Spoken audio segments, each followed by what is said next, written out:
Welcome, everyone. You are listening to our Fit as a Fiddle Plus podcast. And I am Kathy Benner. I'm a passive income mentor, but one of my lanes is health and wellness because I am a true believer that health comes before wealth.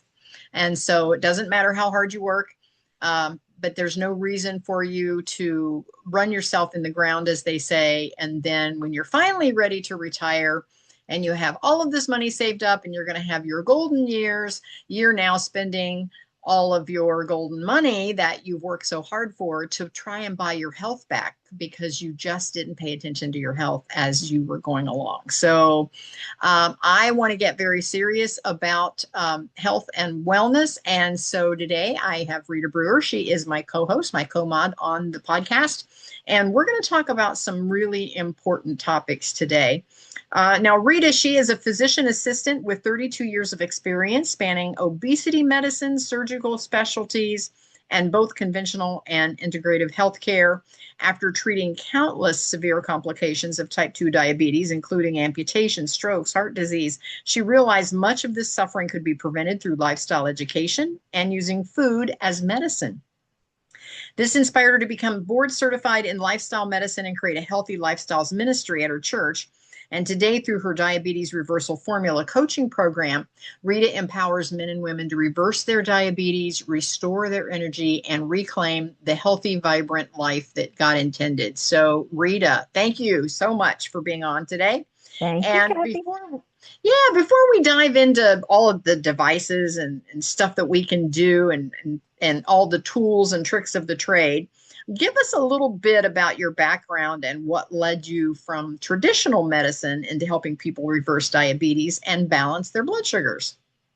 Sure, thanks. I started my career as a very eager young 24-year-old PA who absolutely was love and obsessed with surgery. I love the human body and anatomy, and I was working in surgical specialties. And my very first PA job was working in vascular and thoracic surgery, private practice. And vascular surgery deals with the whole body, all the blood vessels.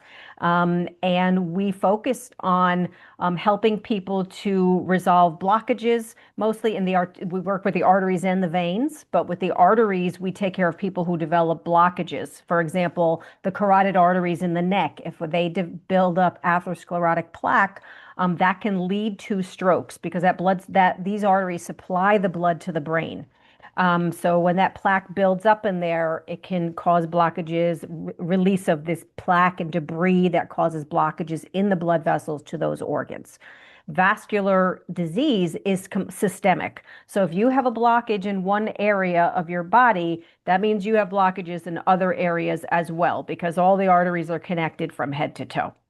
Another area that we dealt with a lot was the lower extremities. When people would have severe diabetes, and the arteries are these soft, spongy vessels that carry the blood. But after years of poorly treated and poorly controlled diabetes, these arteries get hard like rocks. So the flow gets blocked, and the arteries lose their elasticity. So the blood flow cannot get through to these extremities. That's what leads to things like amputations from toes all the way up to above knee. So this was my specialty coming out of PA school for 5 years. And we operated every single day on the worst of the worst complications of diabetes. So the carotid arteries, the peripheral bypass, trying to reroute new blood flow to the extremities to heal. There's open wounds that would not heal or became gangrenous. Kidney failure as well is a very common problem with diabetics that are poorly controlled. So these patients would be on dialysis. We would have to create these bypasses called an arterial venous fistula that would allow them to be able to have dialysis 3 times a week. So this was my first introduction to medicine in that specialty. I saw the worst of the worst complications of diabetes. And at the time, I didn't really know that we could do much to prevent it. These were the end Mhm. stage of disease patients. And we were in, emergency care at this point, just limb salvaging procedures, just to try to prevent, these horrible things. But diabetes is the number one cause of blindness and infertility and kidney disease and heart disease. Um, Obesity leads to diabetes. Every organ system of the body is affected with diabetes. It's so many things.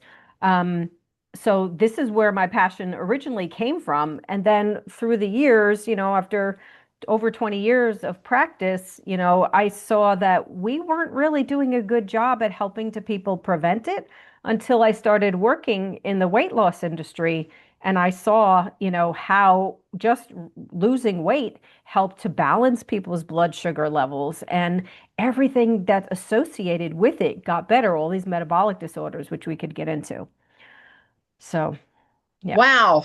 Wow. For someone who's never really thought about blood sugar beyond my annual lab test, of course, why is monitoring the glucose such a big deal for overall health, energy, and even your weight? I didn't quite, since I'm not in the medical field, that's not my background. I don't hmm quite understand how all of that works together.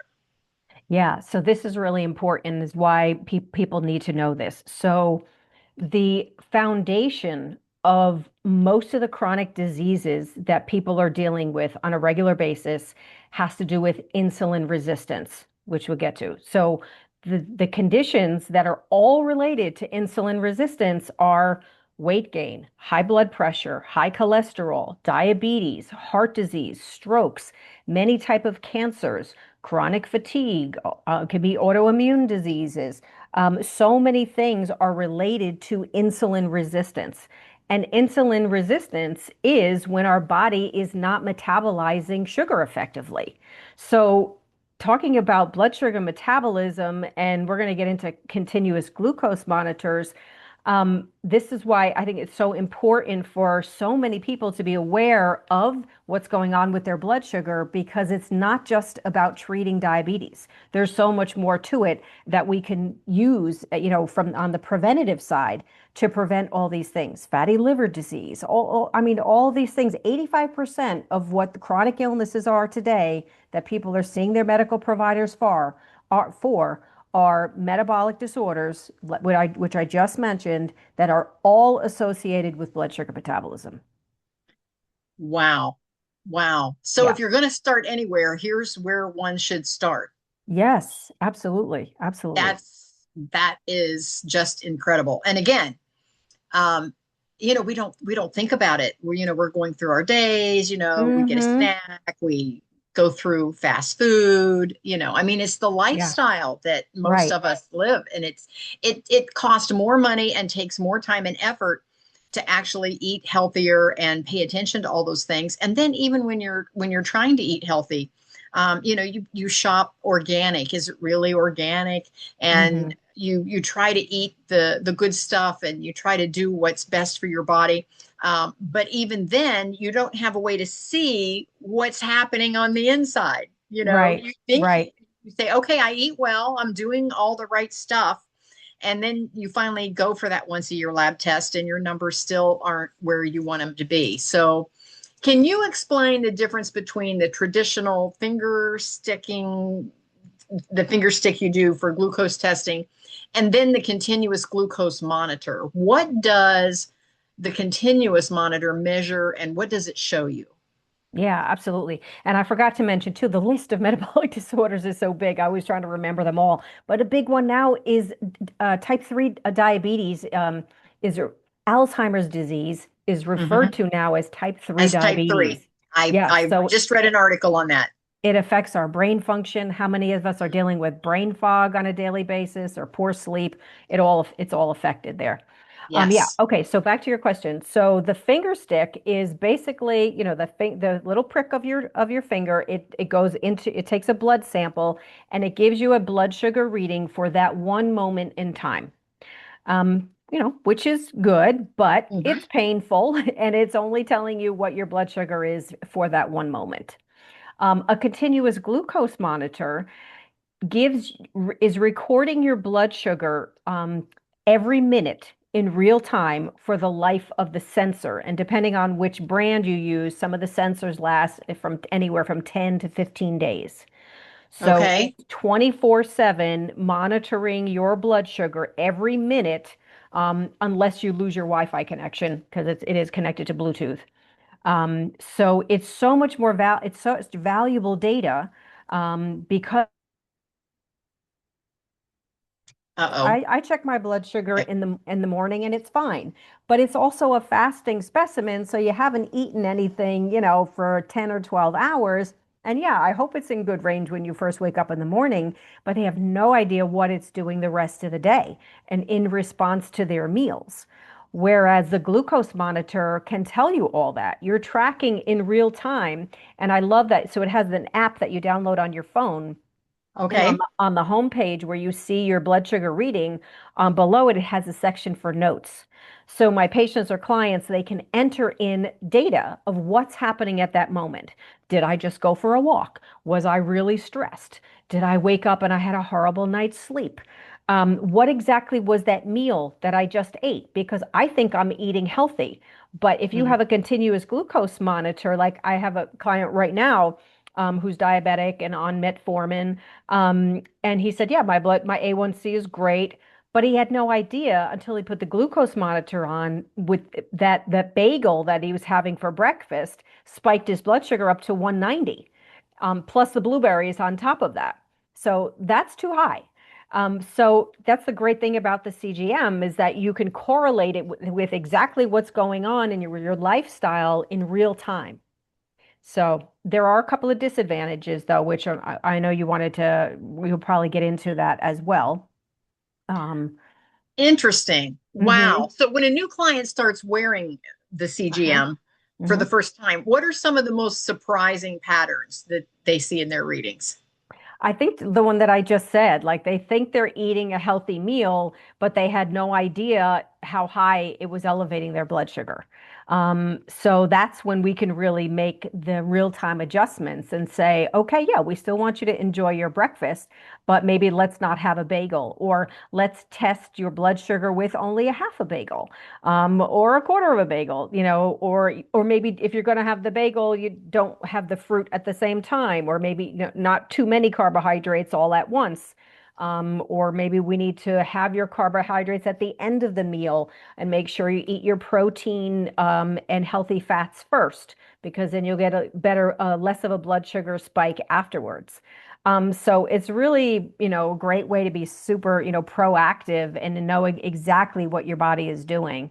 And then again, too, there's so much bio individuality, right? Because if you and I eat the same exact meal at the same exact time, our blood sugar response afterward is not going to be exactly the same. Like everybody's metabolic health is different.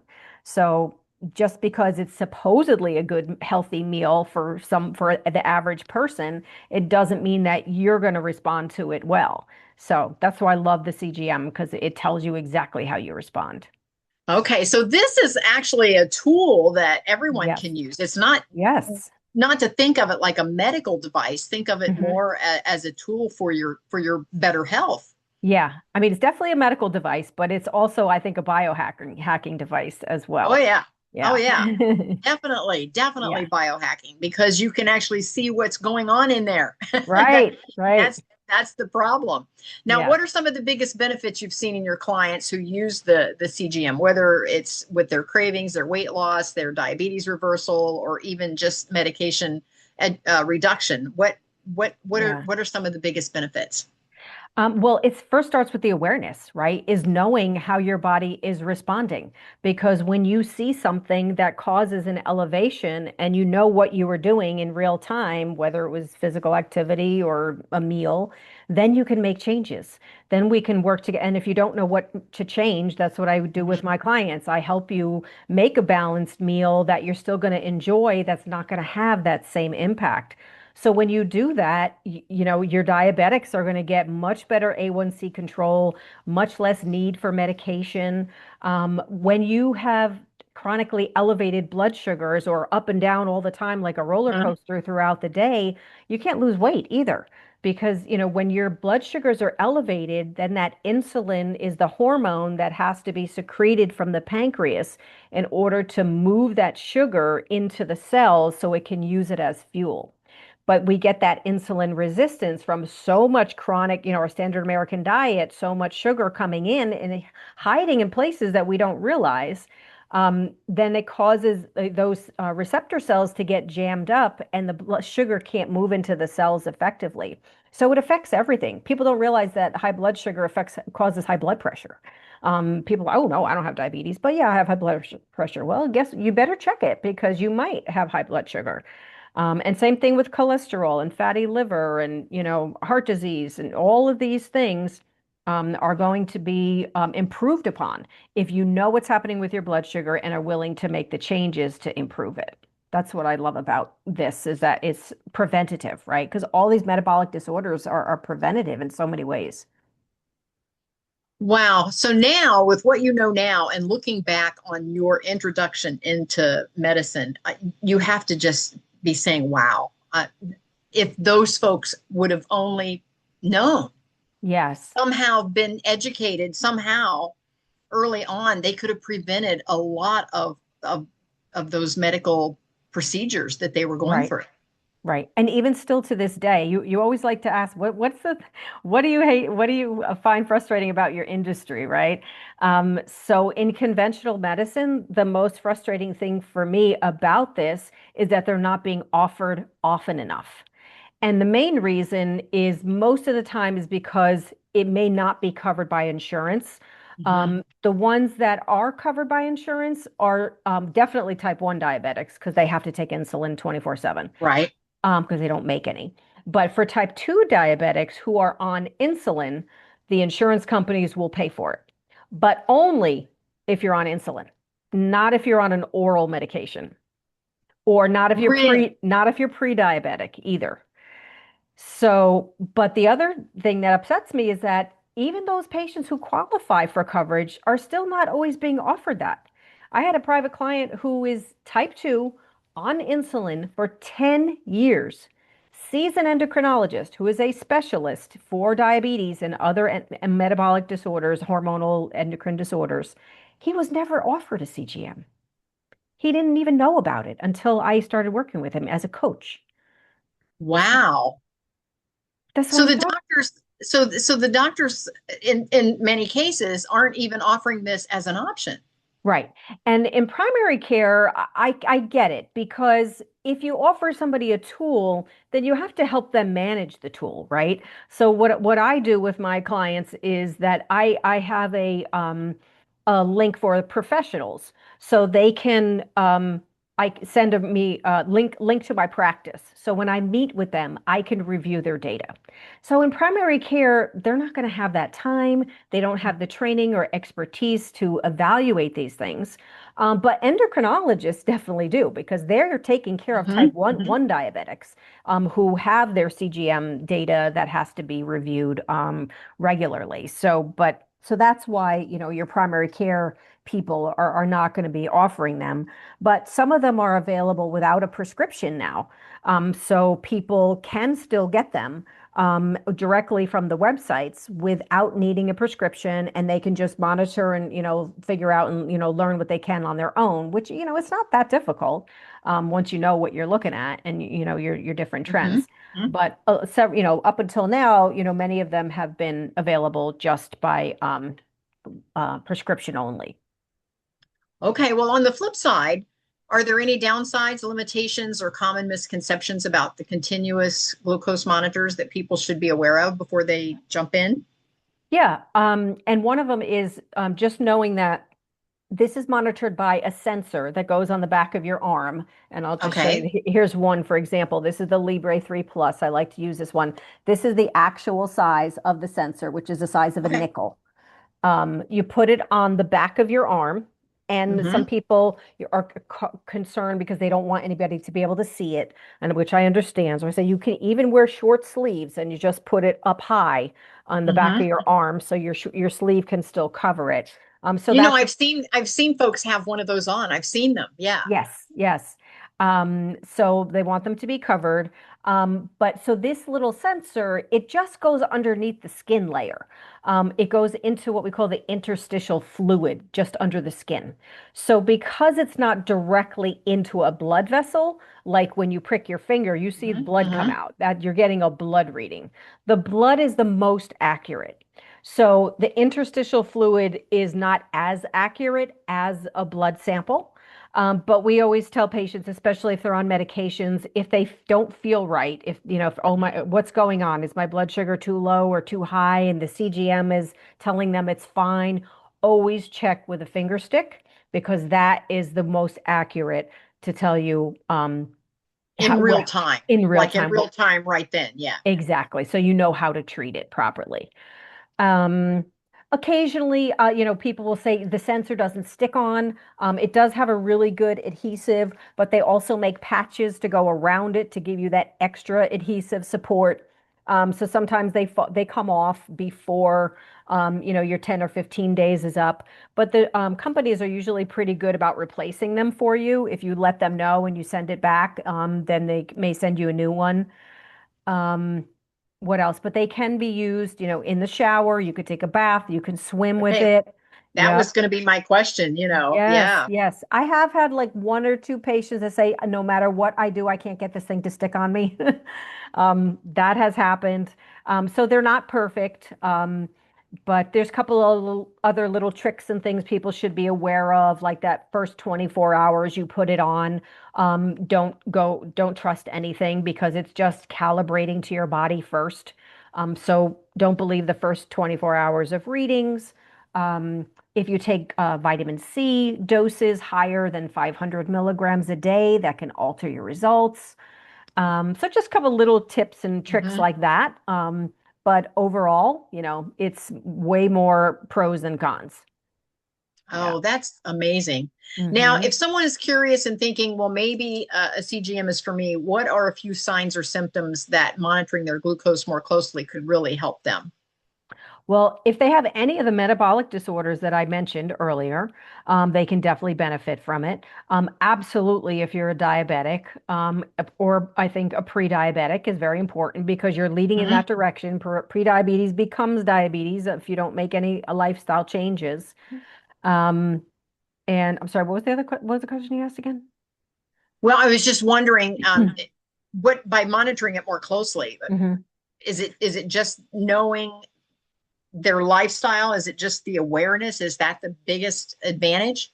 Yes, because they can see exactly how their body is responding to things and it doesn't lie. So, if you see that it's making you go too high or too low, then you can make modifications to improve both of those situations. But I like key lime pie, Rita. That's okay. But that's a great thing about a CGM is you can see, well, what's the portion size that's going to work for me that may not cause my blood sugar to spike. And Okay. it's really fun to experiment too with if you eat that key lime pie all by itself versus if you eat it at the end of the meal where you've already had all your rich veggies of fiber and protein and healthy fats that are going to stabilize your blood sugar first. And then if you have the key lime pie later, you're probably not going to spike your sugar as much as if you had the key lime pie with the whipped cream all by itself. Interesting. Yeah, Interesting. Now, yeah. once someone starts with the CGM, how long do you typically recommend that they use it? And how do you help them interpret the data so it actually becomes a sustainable lifestyle change and not just a short-term gadget? Hmm. Yes, so I recommend using it depending on the person. If you have diabetes, and you're really trying to optimize your blood sugar, I say keep using it until you have your program, Okay. ideal and really get your blood sugar optimized. And then there's also, well, are you trying to wean off of medication as well? Then you definitely need to be on it during that period of time too to make sure it's safe to come off, that you're not getting too high or too low and monitoring that. For some people, there's a cost issue because their insurance doesn't cover it. In my area, I don't know if it varies much around the country. In my area in North Carolina, my drug reps say for this Freestyle Libre 3, this is probably one of the least expensive. This is a 15-day sensor, so Hmm. two sensors a month is should be no more than $75. So Each or for the whole month? for the whole month. So like 30, Okay. was it 37 something per sensor? Okay. Um, so if people have the money and they can pay for it out of pocket, great. If they can't afford to use it every single month, $70 a month, I tell them to, well, just do it as often as you can. Even one sensor for 15 days is going to give you tremendously valuable information. Or if you can only use it once every 2 months or every 3 months, whatever you can afford, you're going to learn from it and you're going to benefit from it. So, Interesting. yeah. I had never thought about when my mother was going through her health challenges. We were pricking her finger to check her blood sugar levels from time to time, and so I did mine a few times just and it didn't seem to matter then whether Hmm. I ate a hot fudge sundae or whether I had grilled chicken. I stayed just right in that nice hallway of blood sugars where I was supposed to be. But I think as we get older, things change. And Yes. of course, the foods that we eat, you know, I, I, Hmm. I'm shocked that some days I am shocked that we are as healthy as we are with our food source because of all of the Yes. fast food. And every time I drive around town, doesn't matter where I'm going, the lines are so long of everybody going through all the fast food restaurants Yes. because it's inexpensive, it's easy, it's fast, Hmm. it's all those things. Yeah. And I can't even imagine what's going on in there Yeah. inside when Oh, you're it's eating like that. horrible. It's chronic inflammation, and they're not even cheap anymore. It's oftentimes, more expensive to go through the fast food restaurant than it is to make something healthy Well, and organic at home that you got, from the grocery store. Well, Um, this is true. Yeah. yeah. Yep. I have been noticing that. So, for Hmm. anyone listening who wants to explore the continuous glucose monitoring or work with you on Hmm. reversing diabetes and balancing blood sugar, how can they connect with you and what is their best first step? So yeah, well, my website, ritabrewer.com, you can email me from there. You can get on my mailing list. And because November is Diabetes Awareness Month, I created an offer specifically for people to be able to use a CGM to test it out. I have multiple different brands depending on the individual. I also use this one, the Dexcom G7. And then Dexcom came out with their over-the-counter brand, which is called the Uh-huh. Stello, which you can get like even Walmart, I believe now. It's more expensive than the ones that you can get with your prescription. Um, and then the Freestyle Abbott, who makes this Libre Plus, they came out with an over-the-counter brand too that does not require a prescription called the Lingo, which I haven't seen that one yet because it's still really fairly new. But I have these CGMs. So what I'm offering for this month is to give you a CGM, which I would mail to you, and then wear it for the 10 to 15 days, and then have a 30-minute consultation with me where we can take a deep dive into your data and look at that information and track that for you and help you give you tips and tools to resources to be able to optimize your control. So normally that's with the CGM and my time for the consultation, it's well over a $200 value, but I'm offering it for $125. Um, Wow. so people can do that. Yes, absolutely. So if you are listening to this podcast, go to www.ritabrewer.com, and on your homepage, is there a link there for this offer? You scroll down to the bottom. I am actually working on adding that as an offer to my website, but it's not up yet. Okay. But all you have to do is scroll to the bottom where my contacts is and just send me an Okay. email and say CGM and that's it, or CGM offer or whatever you want to share about it. And I'll get you all the information and get that to you. Um, but yeah, I'm excited about that. So What a great opportunity to finally yeah. take a look inside and see what's going Hmm. on so that we can Yeah. make better choices. And it's all about I tell my students all the time, it's all about good, better, and best. And so there are a Yes. lot of things that are good. There are other things that are better. And then there are some things that are the best. So Yeah. this will help you choose the best. Yeah, and weight loss is really important too. So many people are how many people are struggling with weight loss, right? Mm, Challenges, right? Over 70% of the population is overweight, yes. 42% of the population is obese, and people are struggling. They don't know why. They feel like they're doing everything right.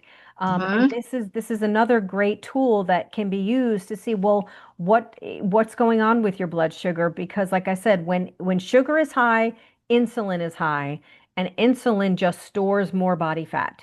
You cannot lose weight when your blood sugar is constantly spiking and then your insulin is constantly spiking. You're just going to store more body fat instead of getting your body into that metabolic state where you can burn fat more effectively.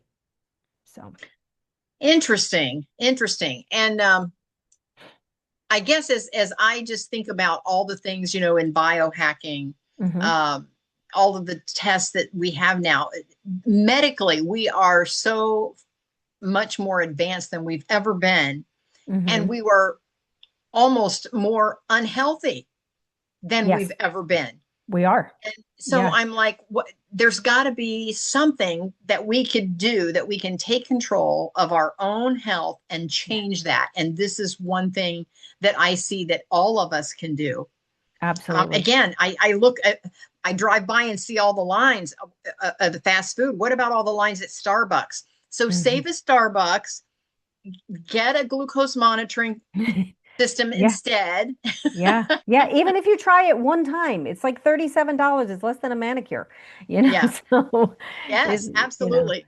it's I get it. so worth it. So do you want me to show you on my screen what the data looks like? Oh, absolutely. Yes, yes. All Please right, do cool. that. Let me share my screen. Now, this is what comes back where you have the app on your phone, and this is the information that you see once you've worn the monitor. So, well, the person wearing the monitor sees all the data on their phone. Um, Okay. and then I give them links to connect their data to my practice Okay. with my practice code. So then Okay. on my end, this is the page that you see. Can you see that I have this up right now? Yes. Yes. Yeah, so this is from the Dexcom G7 that I had worn. And of course, I wanted to get one that had a little more volatility, but for privacy, I could only show you my CGM. I So, get and it. this was last spring of last year. But this is just the general page here. So this is a 30-day average. This is really just one sensor. So I can look at the data averages from 7 days, 14, 30, even a 90-day average. So I'll just say 14 for this one. So this tells me that over those 14 days, my average blood sugar was 88, which the GMI correlates to the approximate A1C. Now Okay. it's a little bit off from the blood tests. Again, blood test is the most accurate, but it is very close. So this shows you that my A1C was running about 5.4 at this time. Um, Now, give us some normal numbers for those that are listening that don't know. Well, normal fasting blood sugar ranges should be ideally no more than 100.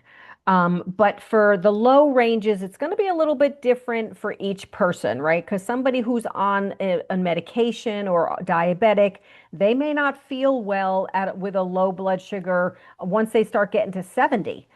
For me, I can stay in the 50 range and feel completely fine because, I'm Mhm. more, metabolically adapted and able to burn fat more effectively. But so it gives you a general target range here of 70 to 180. Okay. So then it shows you here the green is the percent of the time that I was in that target range. So Okay. 99% of the time I was in that target range. 1% of the time I was below 70.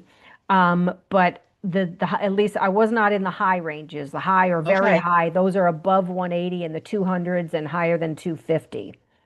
And then it gives you a graph. So you can see the ranges here, 80 to 180 is the high end, 70 is the low end.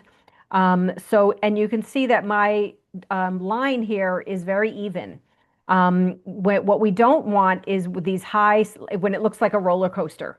The ups and Mm-hmm. downs and Mm-hmm. ups and downs, that increases our risk for metabolic disease. So this is where we want it to be. Unfortunately, I did not add it at this time, but there is a page where you can add, remember I said about adding the notes? Um, Okay. so like here, this break was because I was out of connection with Wi-Fi. And so that's why I have a break in that trend right there too. But this little bell shows that, well, there was an alarm that happened, and then I can show what that event detail was.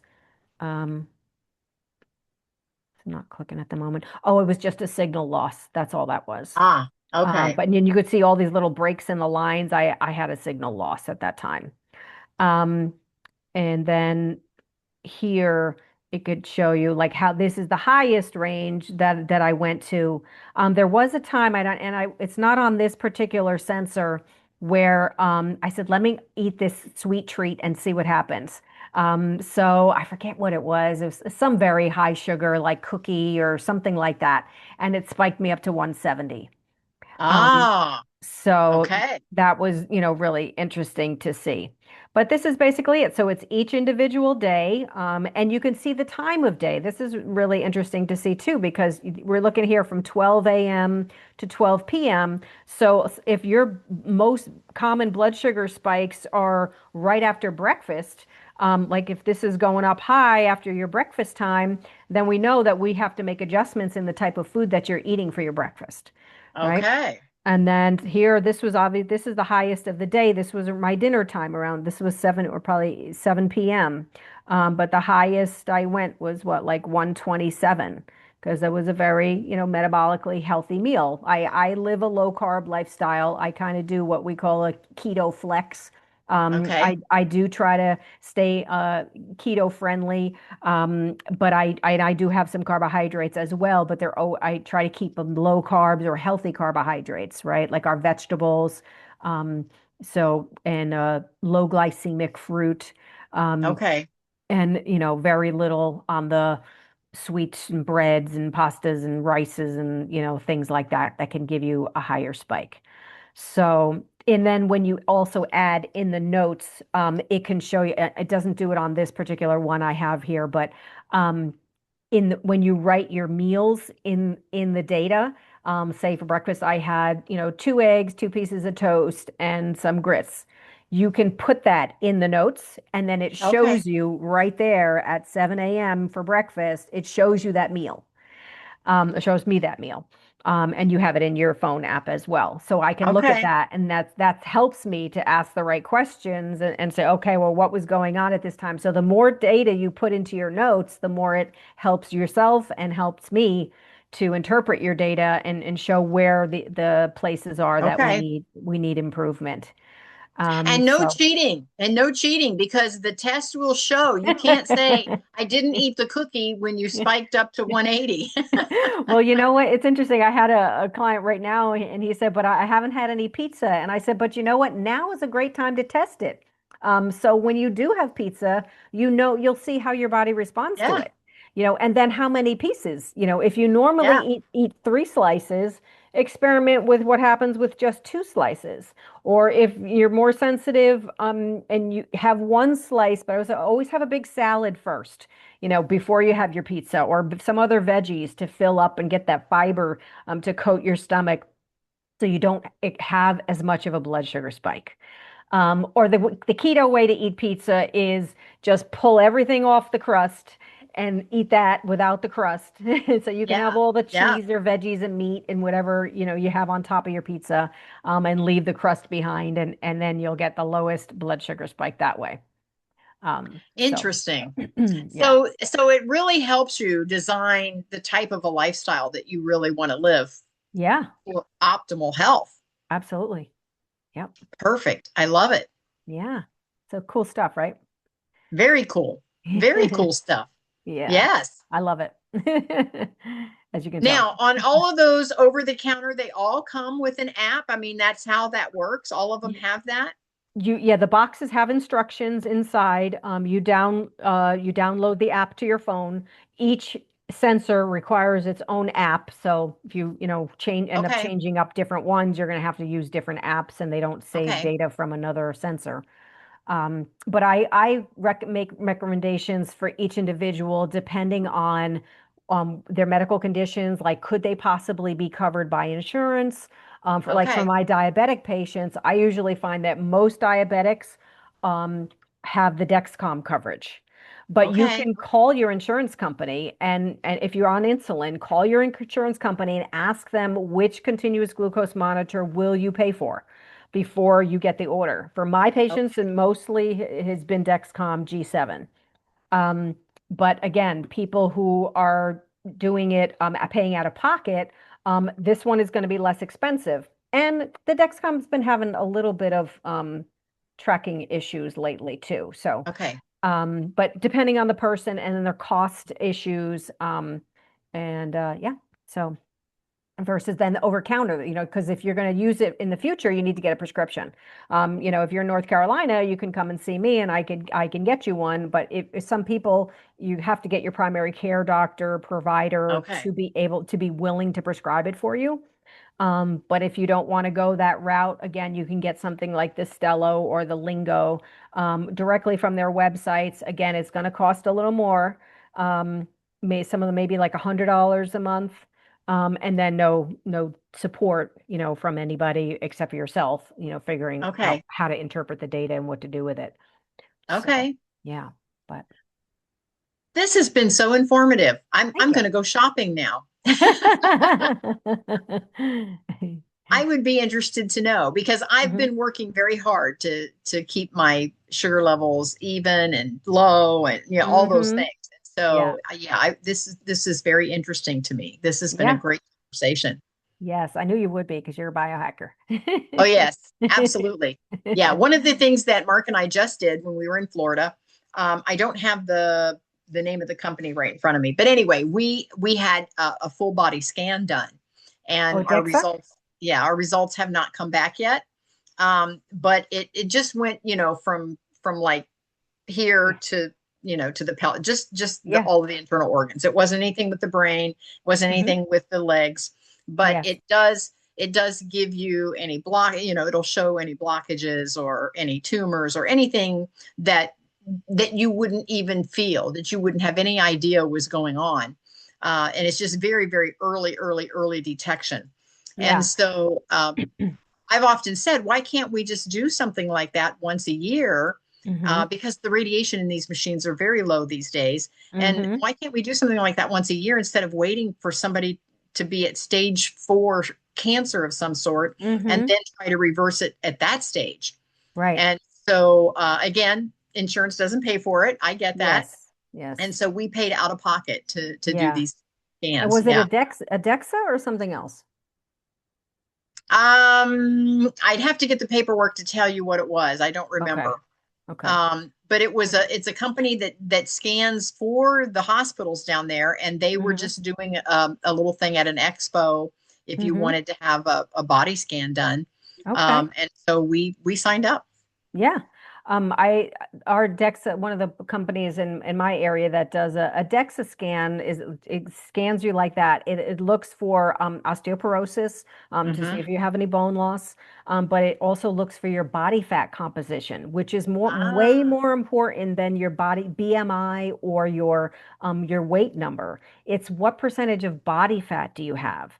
And do you have that visceral fat, which is the fat that's on the inside, that's so yes. not where you pinch an inch on the outside, the inside that surrounds your internal organs. That's the most dangerous kind. So the DEXA scan can look for that visceral fat, but it also shows you the subcutaneous fat too, which is on the outside.